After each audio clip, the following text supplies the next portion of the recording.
Some of us think of Saturdays this time of year as a day of relaxation or a day to watch football. On a farmland about 9 miles southwest of Lindsay, Nebraska, it is anything but a day to rest. At 7 a.m., the Drecke family is ready for another full day of harvesting. The field they are currently working on is 160 acres out of the 4,000 that they farm. Matt Drecke, who is one of 4 people that help farm the land, says the days can get pretty long.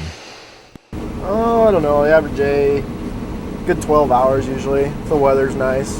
Right now, beans are going for about $10.50 per bushel. On like this field's making right around 60, 65 bushel an acre. When the combine is full, Matt's aunt, Diane Drecke, is there to help.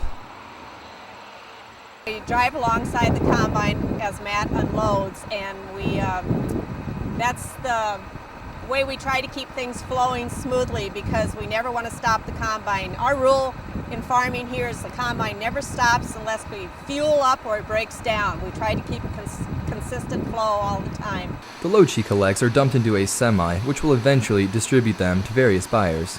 Matt says the worst part of harvesting is missing the Nebraska football games. Yeah, I can usually get it on the radio, but can't go to the bar and have a beer and watch it. Although the days can be long, the Drecke's family says that they feel that the reward in the end is worth it. For Omaha News, I'm Josh Korth. Sitting in a cold car while driving can sometimes seem unbearable.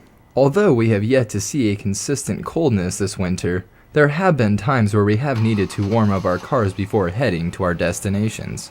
Oftentimes, trusting that our cars will be okay while we wait inside for them to warm up. At the Northwest Precinct on 103rd and Wiseman, Omaha police officer Lieutenant Matthew C. Lippold says theft is a major problem in the wintertime, and leaving your keys in your car is something you should never do.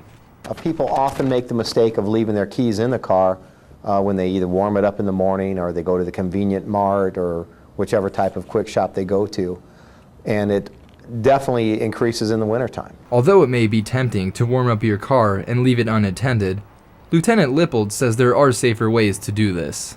Another way to prevent crime or reduce crime is if you need to have your car warmed up, get a remote car starter.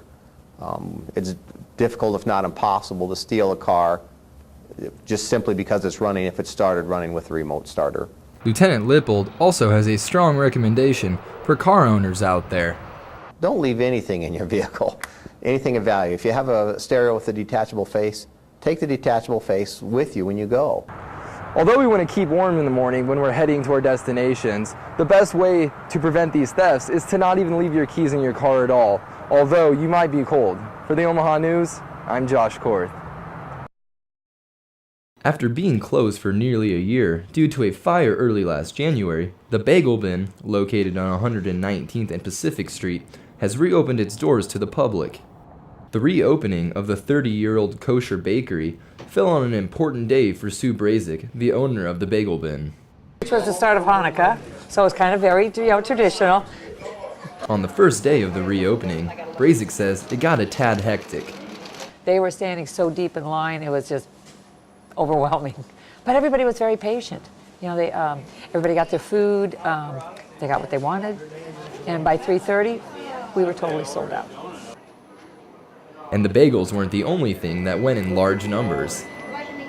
We went through 300 pounds of cream cheese, we went through 64 pounds of tuna, 30 dozen eggs for egg salad. I mean, it was just, we were calling our suppliers, it was like, you gotta get us more product. Brazick says on the first day back, they saw record numbers and some familiar faces. Oh, I think we did. Oh, yes, we saw all our old customers, which was really great, you know, to see them after all this time. Of course, during the building process, we had seen most of them because they would come through the parking lot. They would come to the door to look through, and we'd say, "Come on in, come on in." So we had seen a lot of people over the time, but actually serving them, they were all here, and just everybody was so happy, which was good. One thing that was very apparent while spending only a short amount of time in the Bagel Bin was that the customers are very happy for it to be reopened. For the Omaha News, I'm Josh Korth.